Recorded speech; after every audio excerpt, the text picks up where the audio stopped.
one or two issues every time. The one I want to speak about this morning is most Christians have neglected natural laws and they've only embraced supernatural laws. They've become too Christianly and they've neglected natural laws that govern us. For example, anybody that violates the natural law of gravity will face the consequences. Because the law of gravity says, whatever goes up must do what? Must come down. So if I'm too religious and I embrace supernatural law and go to the top of the mountain and fall and ignore the natural law, I will face the consequences. Christians are facing the consequences of ignoring natural laws and embracing only the supernatural laws.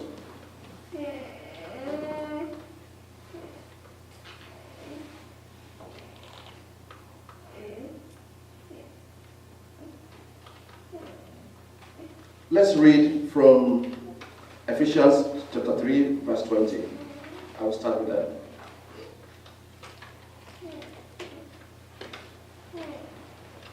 Ephesians 3:20.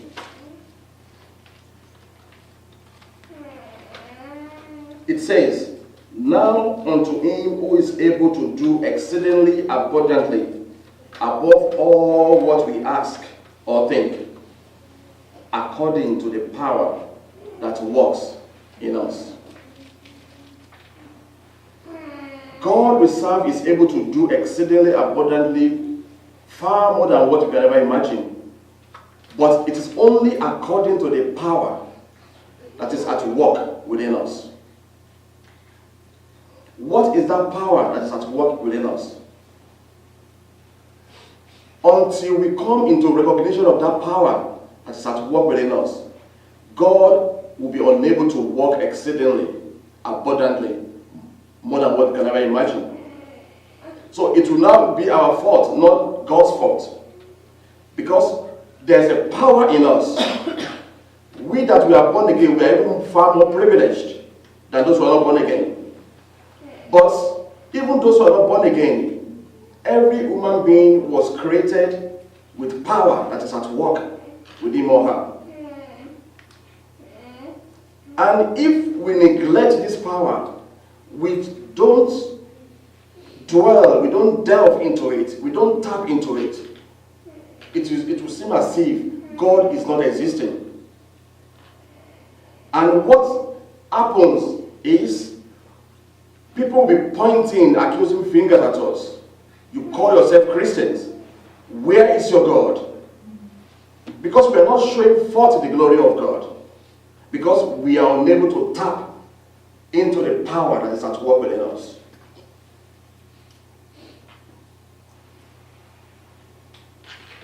The psalmist said, and they limited, he was talking about the Israel, and they limited the Holy One of Israel. Christians, most Christians nowadays, we are limiting the Holy One of Israel because we are not tapping into the power in us. And until we tap into this power, all the natural laws become ineffective. It is this power in us that makes the natural law effective in us. But it begins with this power in us.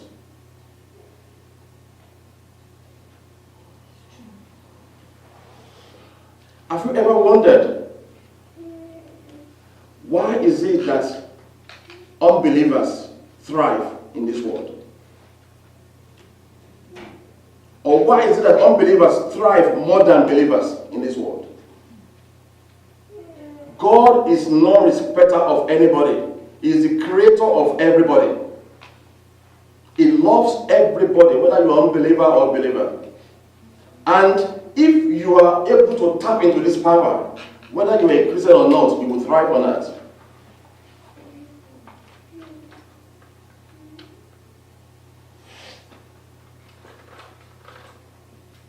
Before I go into physics, into science, glory to God. Let's read 2 Peter 1.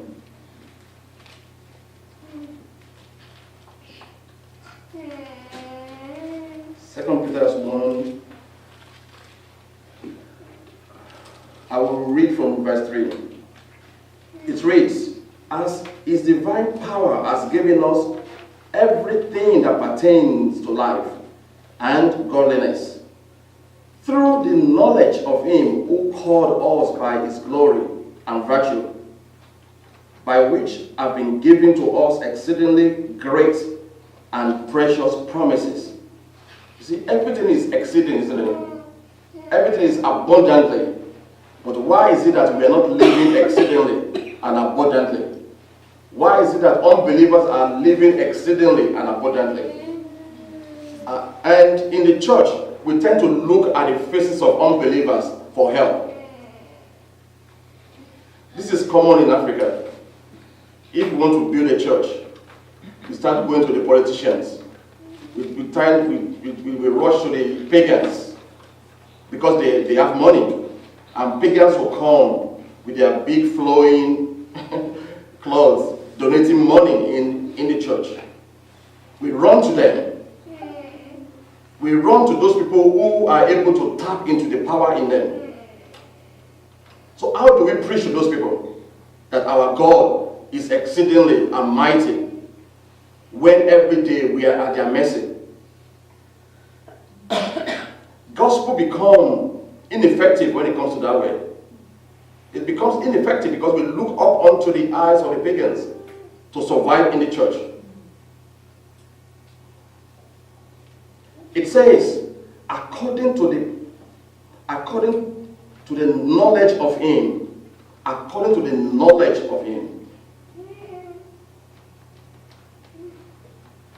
Everything has been given to us for everything that pertains to life and for godliness. But through the knowledge of that power that is within us. So, Christians have put God in the picture where we shouldn't put Him. I will say it in a better way. Christians have put God in the picture where we ought to put ourselves. Glory be to God. You see, we put God there so we don't see ourselves anymore.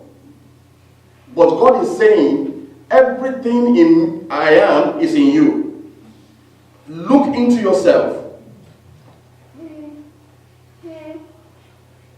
Religion has taught us to look up unto God to survive on earth. I'm here to disabuse our mind. Everything to survive on earth is in you, is in me.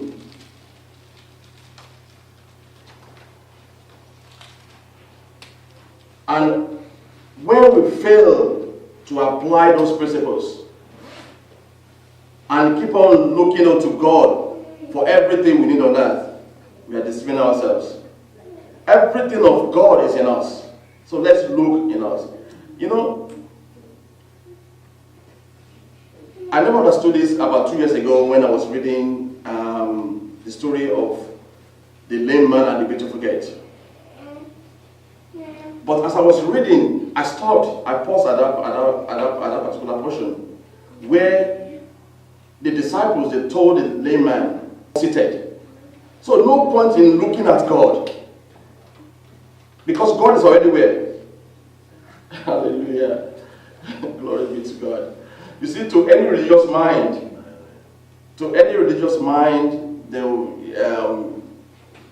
it would be as if we are placing ourselves in the position of God.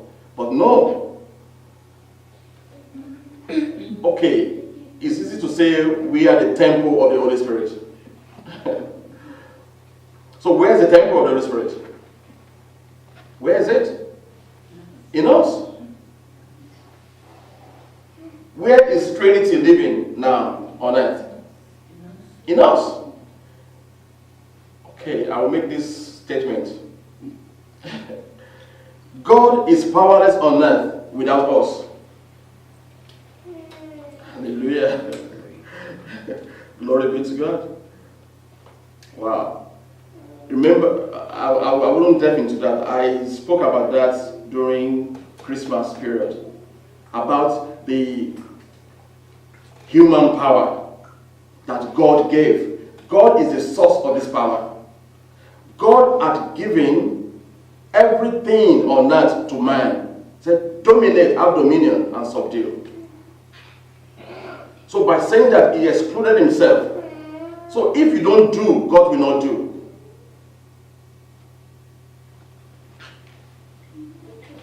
How would I expect God to move this when I'm not moving it?